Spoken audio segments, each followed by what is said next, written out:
What's the flight situation? Simple. No way we'll get out of here tonight. You'd have more luck playing pickup sticks with your butt cheeks. You'd have a better chance of finding a three-legged ballerina than a hotel room. I'm saying you're stuck here.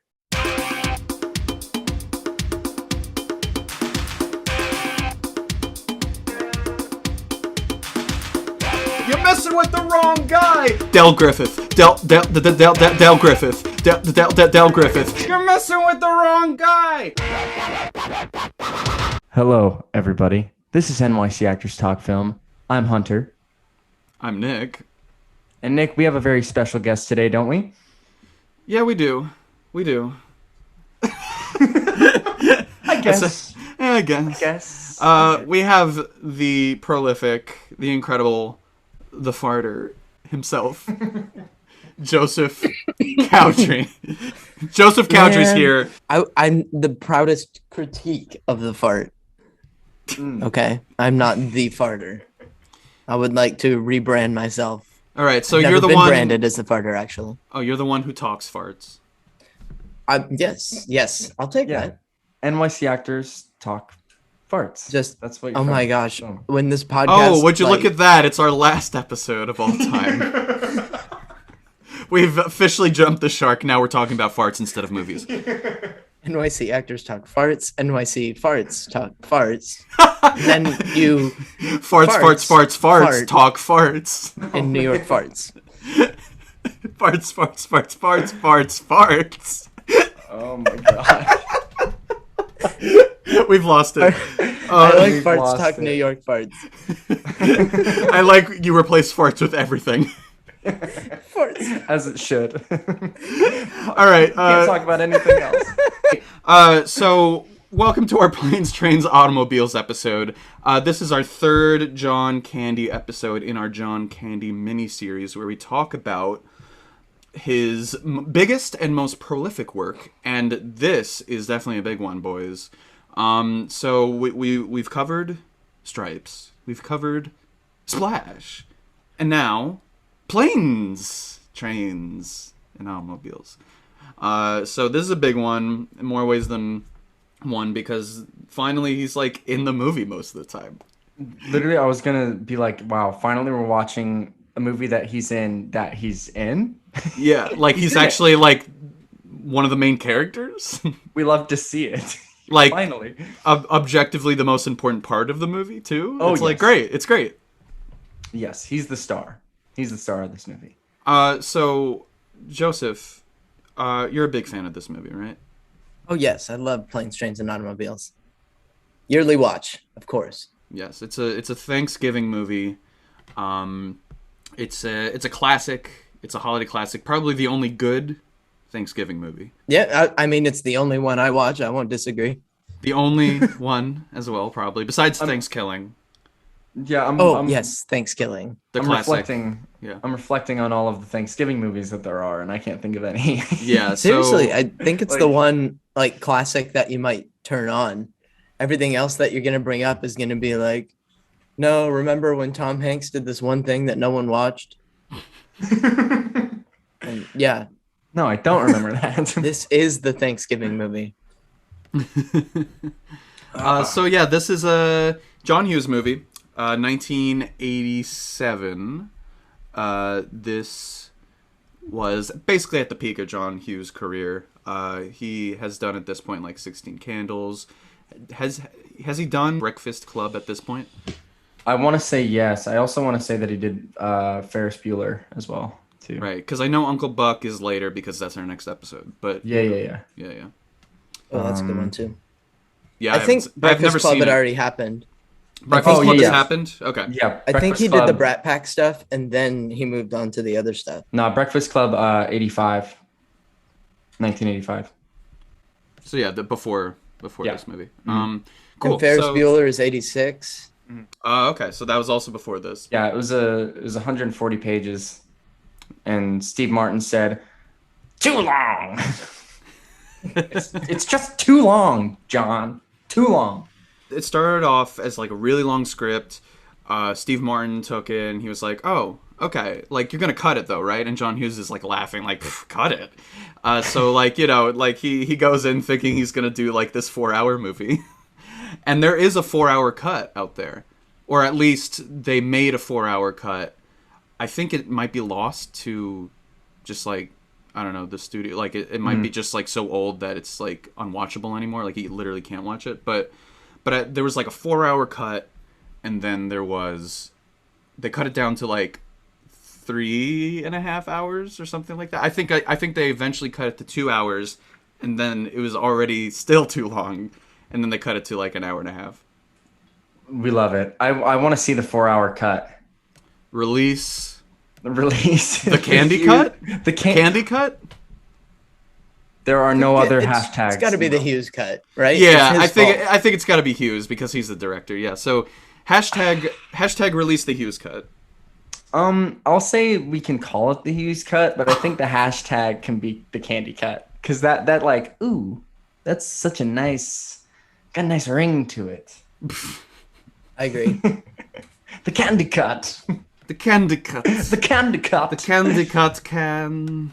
It's 4 hours long. It'll make you feel like shit, and it'll not taste good. Yeah, I don't think I would watch it if it was like, because like after those 30 minutes where they like go away from each other are not the best 30 minutes of the film. So if it's more of that, you mean when they're separated? Oof. You mean when they're separated? Yeah, I mean the movie is like the movie is like those two characters together. You know what I mean? Without them, it's not as good. But is it like a full 30 minutes before they meet? No, the 30 minutes like when they go their separate ways. The movie slows down in there, and I know they need those moments. But if it was more of that, don't make that 4-hour movie, because everybody quotes the first hour, not the last hour. Yeah. Well, it's interesting. Like, they had this whole plan. Apparently, filming was a nightmare. Like they reshot all the time. They had, as we mentioned, like there was a 4-hour cut. They did like 4 hours of footage. They like Del and Neil went to various places, not just the ones we see in the movie. There's a bunch of deleted scenes that are in the trailers for the movie, but aren't in the actual movie. So even then, they were like cutting stuff or like adding stuff. It was like ridiculous. Apparently, it was just like wild on set. Like there was so many like rewrites and reshoots and everything. What's funny is John Candy, he enters production. He comes on set and he brings all of these exercise equipments, all these like dumbbells and everything, and he puts them all in his trailer. And Steve Martin has said that he never used them throughout the whole filming of the movie. I love that. When I read that, I was like, dude, that's like so hilarious. At this point in his life, he's trying to make a change. I think he loses like 75 pounds for these next batch of movies. And so like, you know, he's changing his diet. He's changing like, you know, like his drinking habits. And like his comedian friends are kind of helping him out. Like, oh, if you eat like, you know, fat-free this, we'll eat it with you. Like we'll kind of help you out. Like we won't like shove like unhealthy food at your face or whatever. So in other words, he's trying to make a change in his life, health-wise. When I read that, it reminded me of, this is kind of off topic, but it reminded me of, there's a interview with like Jack Black and Dwayne The Rock Johnson for Jumanji or whatever. And Jack Black was kind of like saying the same stuff. He's like, oh yeah, like you don't see me at the gym because like I'm in there before you or whatever. He's like, I'm in there at like 4 a.m. You don't see me in there. And it reminded me of that. I thought that was kind of funny. So, planes, trains. Can't forget the automobile. Can't forget him. Can't forget it. That's like most of the movie, I think. The automobile. Yes. Very little plane. Very little train. Some train. Big. Automobile's a big word, so it has to take up most of the movie. All right. Let's talk about our thoughts and feelings. about this movie. How do we feel about this movie? Do we love it? Do we hate it? How do we feel about John Candy's performance in it? So I'll start with you, Hunter LaSalle. All right, here we are.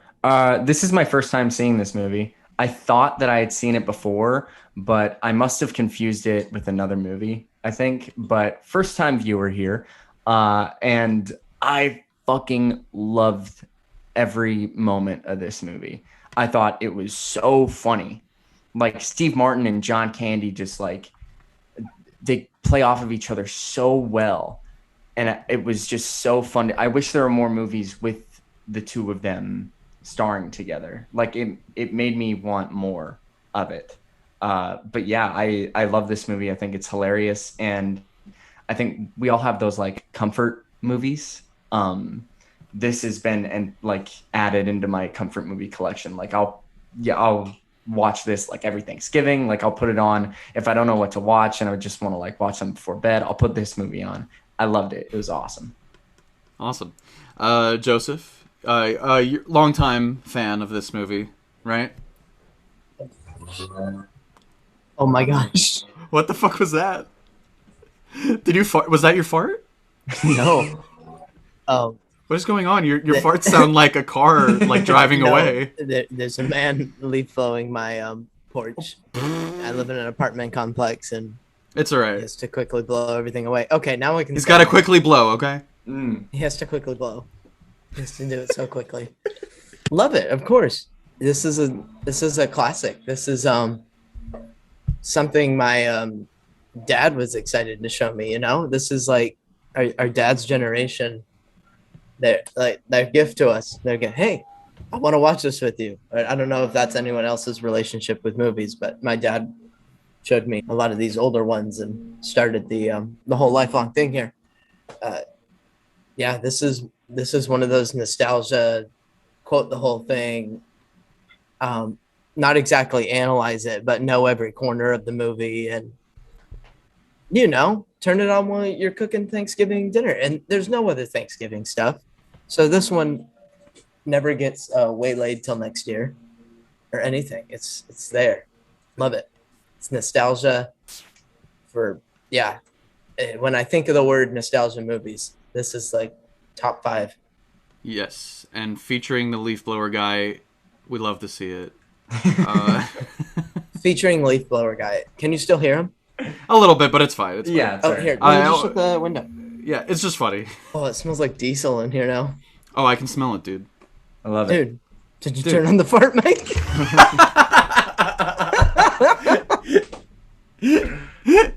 Dude. Sorry, let me turn off my fart mic. Dude, turn off your fart mic. Oh god.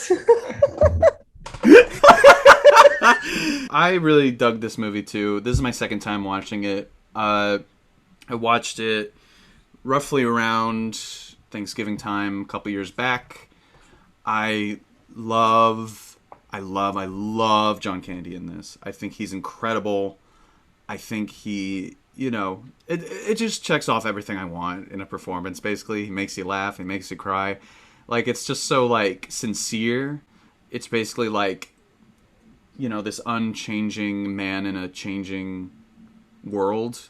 Or, like, you know, or at least a world that wants him to be, you know, a certain way, but he just refuses to. And, you know, and he says, you know, like, halfway through the movie, like, I like me.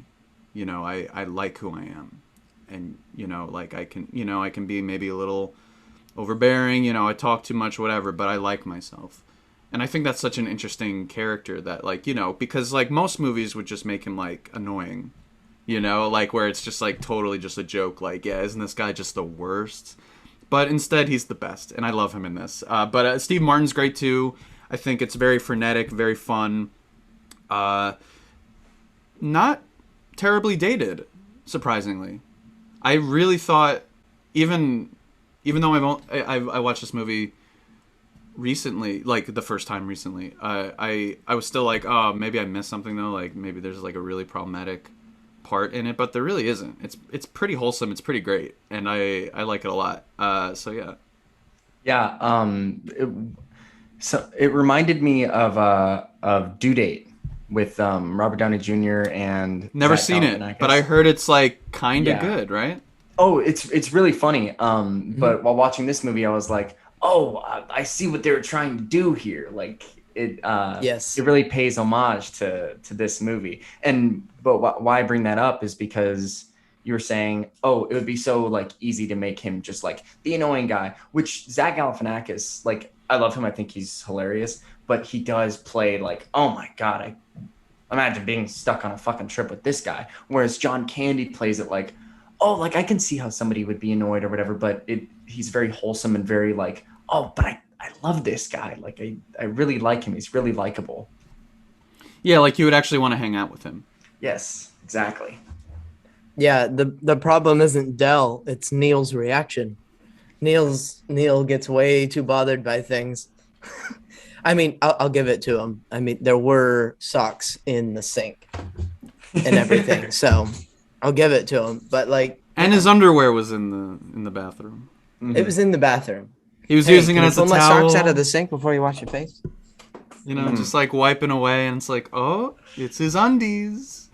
Neil likes to sleep with his hands between pillows. Those aren't pillows. Oh. How about them bears? Oh yeah. Yeah, they're going all the way. Going all the way. Oh, what? All the way. Also, I was so surprised at the beginning of this movie that Kevin Bacon was in it. I was like, oh yeah, just fucking enter. Oh, I Kevin wrote that down too. Yeah. Yeah, he shows up in the beginning as just like this random guy that he like competes with to get to the taxi or whatever, Stephen Martin. Yeah. And it's like, yeah, it's just like a small role, but it's like, hey, that's Kevin Bacon. Yeah, It's Kevin Bacon. Steve Martin, I know this isn't a Steve Martin podcast, but I got to give him props. He can make anything funny. He's literally just running to race a cab, like to get a cab, and like his shoulders are like moving with his bags, and it's like, oh, he does not. And the same with John Candy too. They do not waste any moment, any comedic moment, and I think that is something to be said about both of them.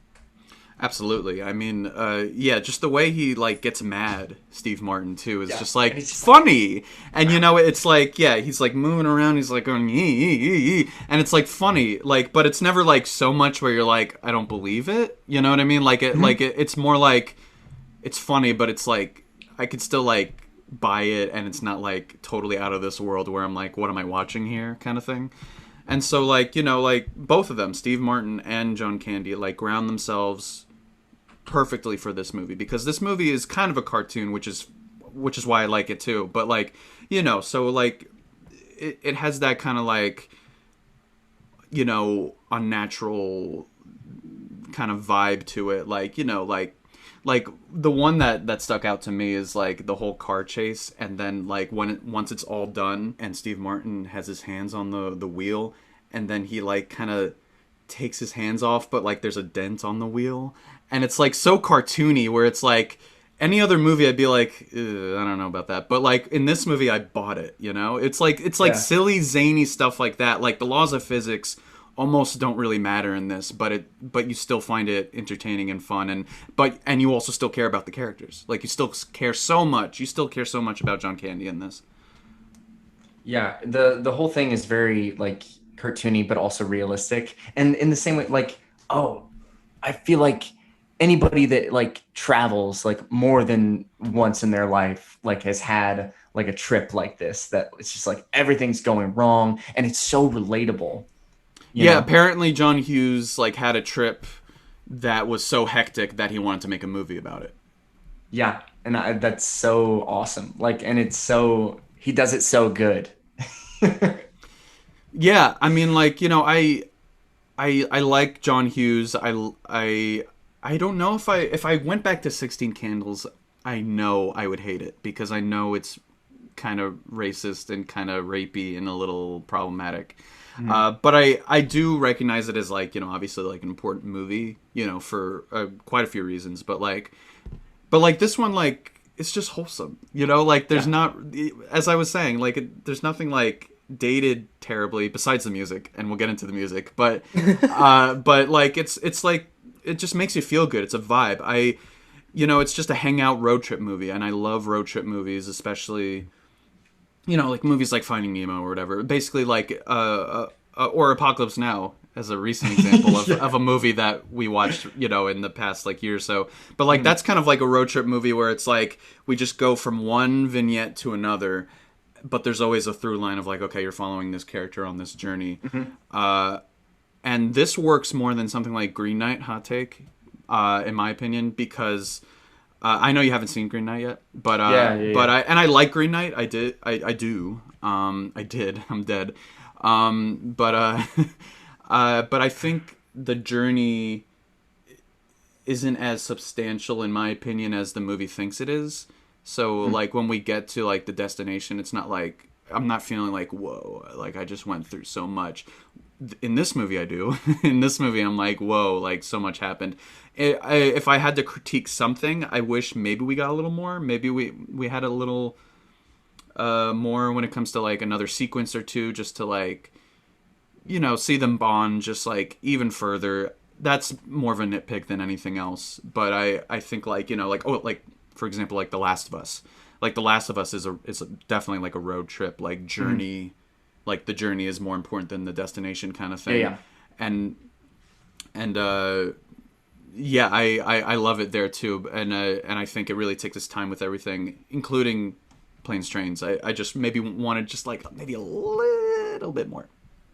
Yeah, because I feel like with them bonding, we only get that. I mean, I guess like with John Candy's monologue, like in the middle of the movie, I guess is like a bonding moment. Yeah, the movie starts, gets to the plane, it's delayed, and then they meet up, John Candy and Steve Martin for the first time. He's like, "Who are you?" And so like, you know, he's like, "Hey, I got this hotel. Let's go to the hotel. What do you say?" And he's like looking around. He sees like a guy like sleeping on the floor, and he's like, "Yep, let's go." And you know, so they go to this hotel. And yeah, so they have kind of a falling out because like, you know, John Candy's like moving around in his sleep, you know, he's cracking his knuckles in his head and he's like snoring. It's fucking hilarious. The shaving a haircut. Oh wait, what, Joe? The shaving a haircut. Yes, When he goes, that's right. no! There's a lot of weird noises in this movie. Like there's John Candy doing that shit, and then there's that guy that comes in like halfway through, like here's my son, like, you know, he's gonna help you out, get to the train or whatever, and the guy comes in and he's like, "Oh, just a second." Yeah. And he's like spitting and like, oh yeah, we'll talk about it now. But like in that scene, what's funny is like John Hughes was like to the actor guy, like the weird hick guy, like, "Hey, you should spit in your hand and then shake Steve Martin's hand, like in this take." And so he does that without Steve Martin knowing, and so his reaction is like genuine, like his reaction of like, "Ew, what the," you know. So that's great. I love that stuff so much.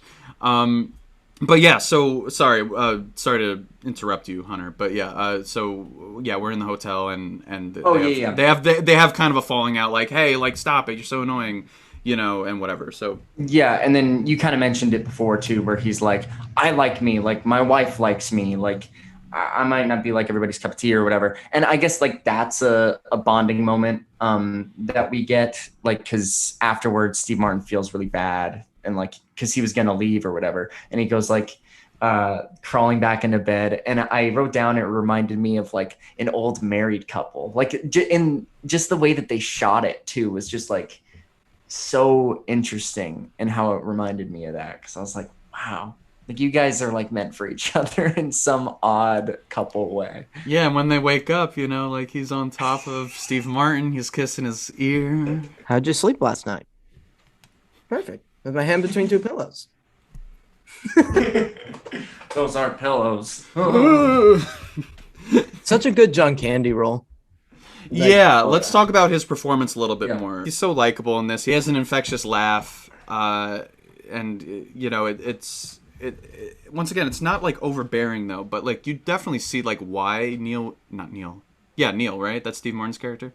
Yeah.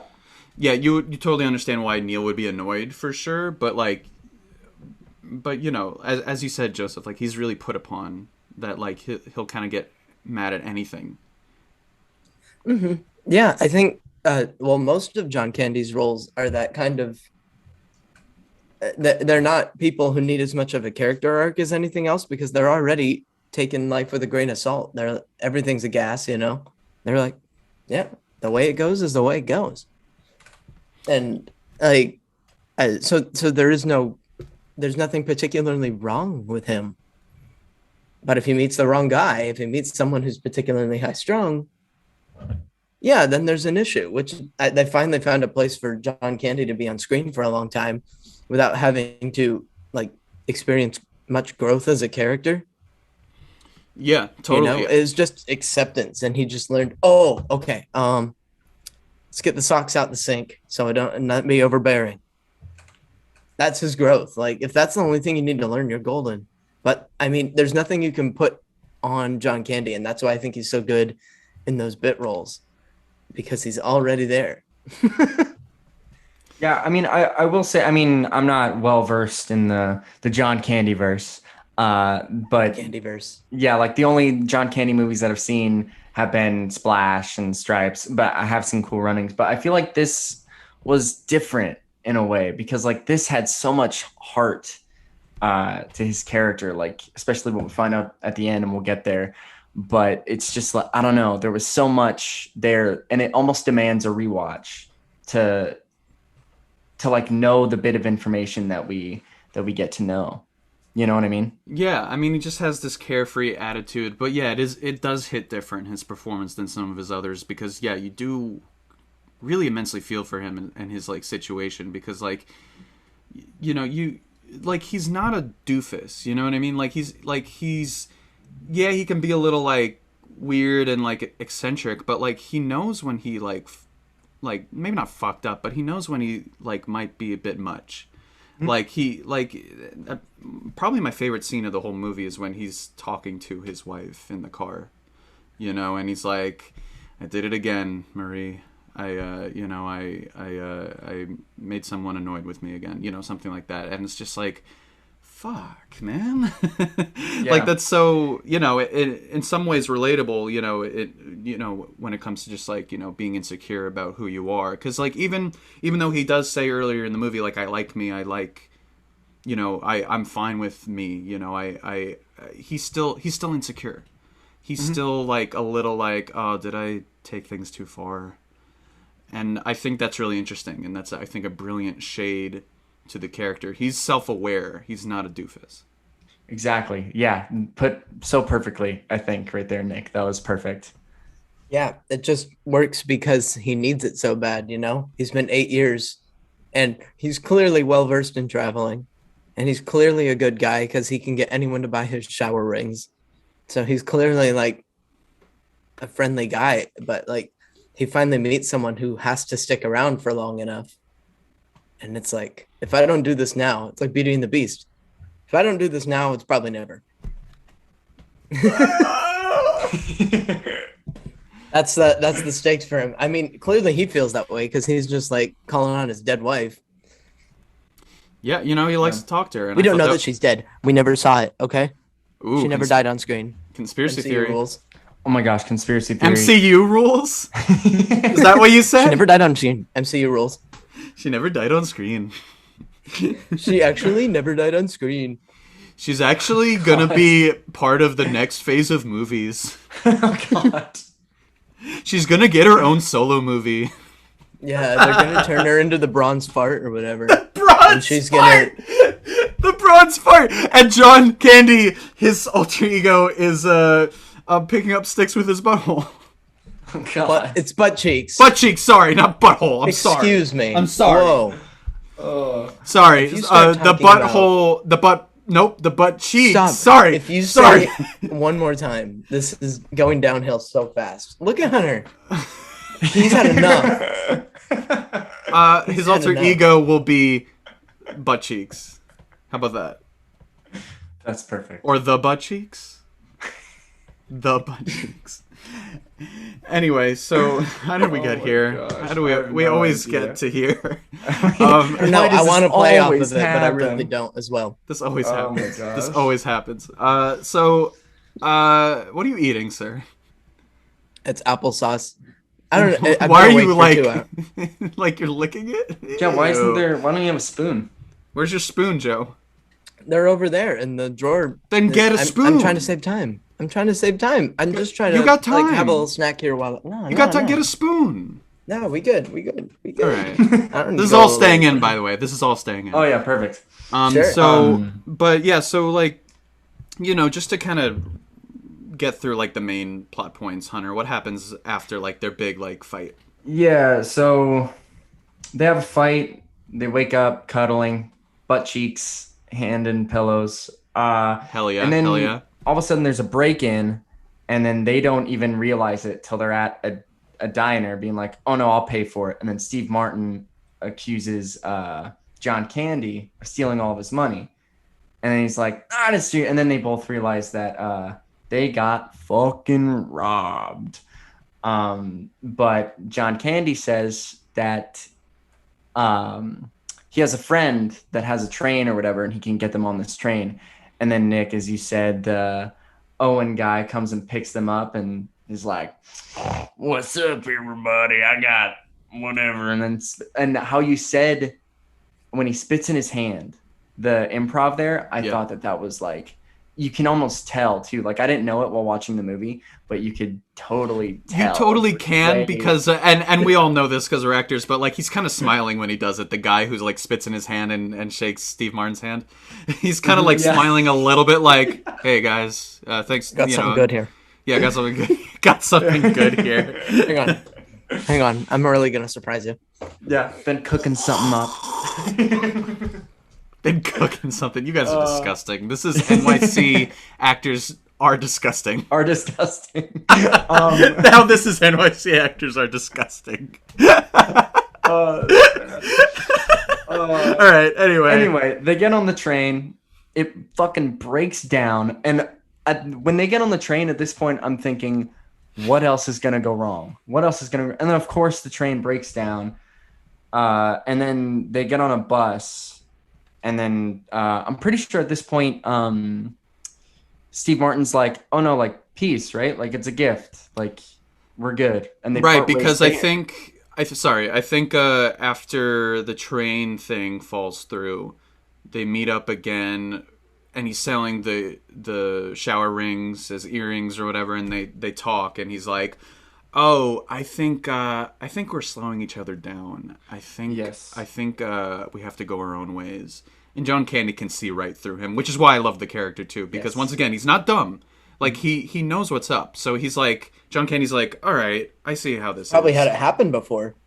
Oh, definitely has happened before. It's so weird. Like he's world weary, but he's still optimistic. You know what I mean? Like, I think that's such an interesting character trait. Anyway, like he's Steve Martin's like, "Oh, we'll see each other again," and John Candy's like, "Yeah, sure." And so they go their separate ways again. Steve Martin tries to get a car. The car's not there, and then we have the fucking brilliant scene where he's trying to rent a car. It's my favorite scene, I think, it's top 2 of my favorite scenes in this whole movie. There's 18 F-bombs in the span of like a minute, and it's so relatable because when you have things go wrong and like this lady's just doing her job, right? Just being a customer service person, like smiling, trying to get you like to where you need to be or whatever. And he's like, "Wipe that fucking smile off your fucking face and give me a fucking car." And Steve Martin is so like, I feel like if you read a script and it just has like 18 F-bombs, like, I don't know what my mind would do while reading that script, but I would not know how to like do it. But Steve Martin is so perfect in the way that he performs this monologue that it's just so amazing to watch. It's so good. And what's so interesting about that scene is that's why the movie received an R rating. Just for that scene. So this movie is very PG. Like, the most PG movie possible, except for that scene. And I love it, too, because, like, Edie McClurg, who was also in Ferris Bueller's Day Off, if you remember. She's the, lady behind the desk. And when she says, "You're fucked," it's like, it cuts you like a knife. Like, it's so good. It's so good. Yeah. And like, apparently, like, random people to this day, like, ask her like, "Hey, can you tell me that I'm fucked?" That's how you know you've made it as Please as tell an me I'm actor. fucked. Please tell me I'm fucked. Please tell me I'm fucked. But yeah, so more or less they get back together again. How does that happen again? Steve Martin gets punched in the face, and John Candy almost runs him over. That's right. And so Yeah. they're in the car. John Candy does the mess around, He's doing the mess around. He's doing the mess around. which is the top two that I said. This is Joseph, this is wait, can we appreciate yeah. what Joseph is doing right now? You viewers listening can't see it, but if you watch our video version, you can. And it's incredible. Joseph, yep, keep going. Yeah. He's You're doing doing the the mess mess around. around. He's doing the mess around. Wow. I've never seen a guy get picked up by his testicles before. You know, if they ever did a remake, you'd be perfect as this role, Joseph. Oh yeah. As John Candy. Yes, John Candy. Yeah, they get back together. They're in the car. One of my favorite sequences of the movie, where they're driving on the wrong side of the road. The couple's like, "Hey, you're on the wrong side," and John Candy's like, "Oh, they're drunk," and he does like a gesture, like, "Oh, you're drinking, go, go, go, go, go." And you know, they're both like. What I love about it is like, you know, comedy works because it's like set up and then payoff, or set up and like you know the funny thing happens. So the setup is like they really think they're on the right side of the road and they're so happy about it and they're like, those idiots, we're so good right now. And then boom, two trucks and they're like and so the car slides through the trucks. They become skeletons. John Candy becomes the devil. Might I add, the best kind of devil. He has a little suit, a little red suit with horns, and he's got a little red face, and he goes, Yeah, he looks like a Halloween costume. So the best devil ever, I think. Party City Devil, yes. Party City Devil. And so like life flashes before their eyes, and yeah, they kind of crash. They get out of the car, and the car's in flames. And what I love about this scene, it might be the funniest scene to me, just because of like the physicality and the timing of it. Like Steve Martin, like looks, he turns around and looks at the car, turns back around, doesn't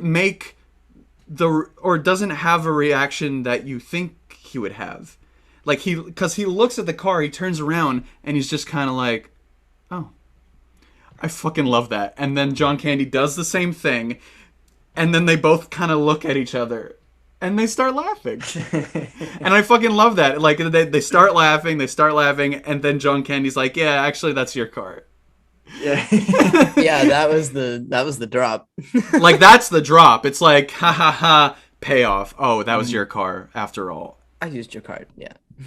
I love that. Like, it's just like the timing of it. Like, it's just like you're kind of like in the chaos with them. Like, it's great. I love just the timing and physicality of that, and the way like Steve Martin like takes John Candy and kind of like ruffles him up, and he's like yee yee yee yee, you know, and he does it again, yee yee yee yee. It's like, it's so stupid, but it works for some reason, where it's like it's so ridiculous in this like high tense scene, that like this really tense scene, that like, you know, it's like hilarious. Like, it's like, you did this to me, and then it's just like yee yee yee. Yeah, Well, it's I back think to you the- really do those things sometimes. Like you don't really want to like do anything, but there's enough emotion that you got to get physical some way. That's true, because if you're a fly on the wall watching that, it's funny. Maybe when you're doing it, if you're Steve Martin, like, you know, throwing John Candy around, to you, like, that's devastating. Like, you're like, I can't believe you did this. But if you're a fly on the wall, it's kind of funny. Yeah. So yeah, so they find a hotel again.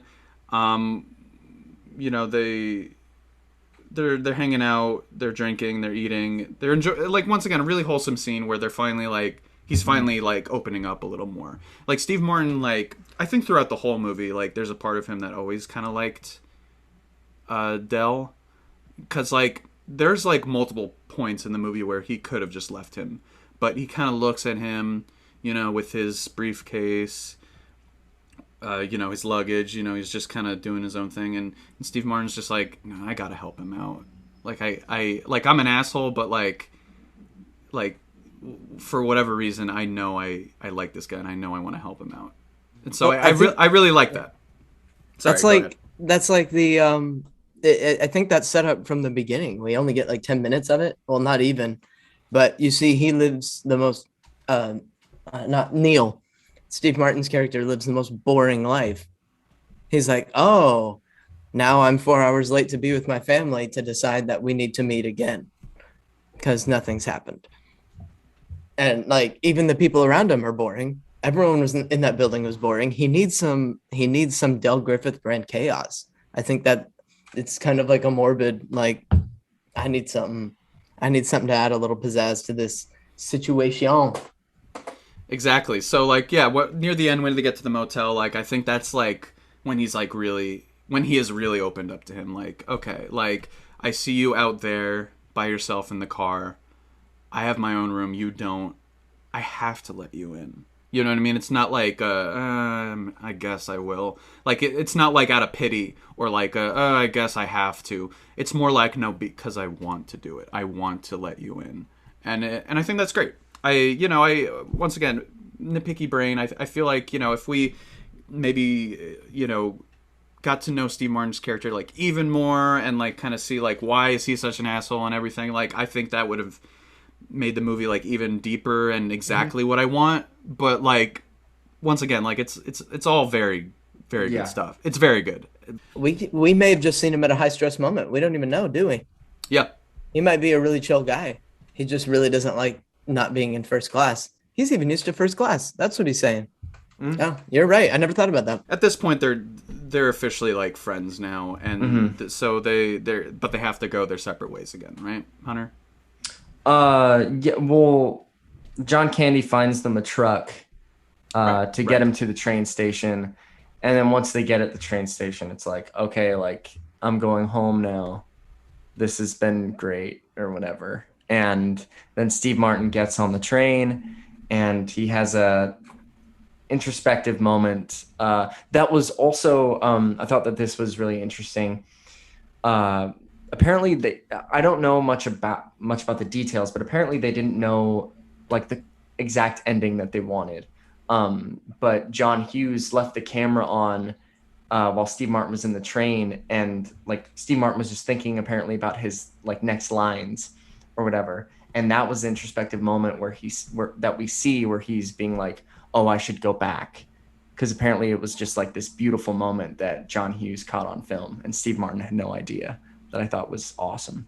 Yeah, that's a great fun fact. Absolutely. Like I found that out too after before watching this movie again, and I thought that was super interesting. And apparently the original ending was like John Candy was gonna follow him to his house and then kind of be like, "Hey, my wife's dead. I'm desperate." And like apparently, like they filmed all of this, and apparently the test screening was like, am I supposed to be laughing? Am I supposed to be crying at this? And like it didn't really work apparently. Oh, that sucks. Yeah, and like almost out of pity, Steve Martin lets him in instead of Steve Martin making that choice to let him in, which I think is so much more satisfying. Yeah, it's like it would just be a cheat. It'd be like so forced and like, oh, then what was the journey then? That like he's annoying? No payoff for a shower curtain swindler. Yeah. Also, like swindler, he's salesman. he's like a doofus if he does that. You know what I mean? Like, which once again we were saying like he's not. So I'm so glad they reworked the ending. And it's funny, and I noticed it when I watched it. They actually like reversed the footage of the train going away to it coming back because they couldn't film it. Like they couldn't film the reworked ending. So they just exactly. So Dude, you can't even tell. At least I couldn't. I didn't know. I that, actually couldn't did tell. only because really? I was looking for it. I was like, oh, they reversed the shot. Yeah. Steve Martin gets out of the train, and John Candy's still there, just sitting, and alone. And he's like, what are you doing here? He has nowhere to go. So he lets him in the house. They carry the briefcase together, which is really nice. Just I think that for whatever reason I found that like a really profound like symbol of like, I don't know, their friendship, I guess, or at least like helping others, because it's like such a that's definitely what it is. It's such a big load to carry that you need a friend to help you out. You know, and not only with the suitcase, but in life. All right, everyone, fart mics off. Fart mics off. The episode is nearly done. So, yeah, we wrap up with... Actually, put those fart mics back on. We're not quite done yet. Fart mics back on. We're not done yet. So, yeah, Hunter's like, please end it now. This joke, this running joke. Oh, my God. This is forever now, Hunter by the way. hates the This is fart. a forever The fart running mic. joke. You know that, right, Hunter? This is going to be a running joke forever. Fucking apparently. All right, fart mics back off. You'll have to survey. You'll have to like have a survey at the end of the podcast. How do you feel about the fart mic bit? Did you Email like it? people. Did you Email laugh? people. Yeah. Did you laugh? Did you laugh? Did you find it offensive? Yeah. You laughed John at Candy Jason. is home. John Candy is with them at the house. He lets him in for Thanksgiving dinner. And the wife is there. I guess the wife thought he was cheating, but he wasn't. So they embrace. Which is a thing that like people talk about online, but I never really quite like catch like anytime I watch the movie. I mean, maybe you can read it that way. I didn't. I didn't thought really. She was just like, it's been 2 days and I haven't heard from you. I think Right. that's enough. John Candy's happy, gives the biggest smile of his career, and then it's over. All right, fart mics off. Off. So, final thoughts about his performance and the movie. I think that it's his best. I mean, I don't know, but right now this is the best thing that I've seen in this miniseries. I think from our boy John Candy. He was hilarious. He was heartwarming. It was a perfect performance for a perfect comedy. Hell yeah. Joseph? Agreed. Perfect. Oh, John what do you... Candy Sorry, what's vehicle. your rating, sir? On Fart this, mic's back on! Back on. I think a good. I want to leave room for growth for this miniseries. I'm gonna give it a nice crisp 8 out of 10. Very nice. Anyway, Yeah. Joseph. I'm gonna go similarly. We never want to give a 10. We never want to give a 10. Never? Never. Never want to give. I was going to say, me and Hunter have given quite a few given him- 10s lately. No, there's always room for growth. 9 out of 10. 8, what was it? 8? 9?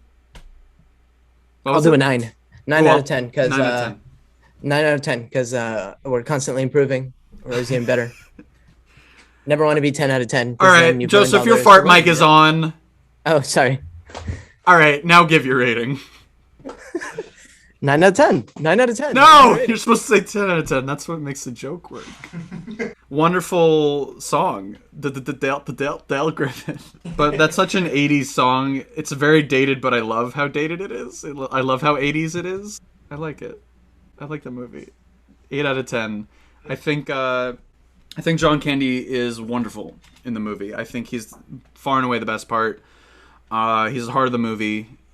It, as we were saying, it hits different. His performance, it's really, really solid work. I love his character. I love everything he does in the movie. I just, just like his career, I just wish we saw more. I just wish, he went on to do more roles like this. But this might be his best performance. It's so good. A lot of fun. So yeah, 8 out of 10. I thought this was just a nice comfort movie. Hell yeah, I concur. Hell yeah.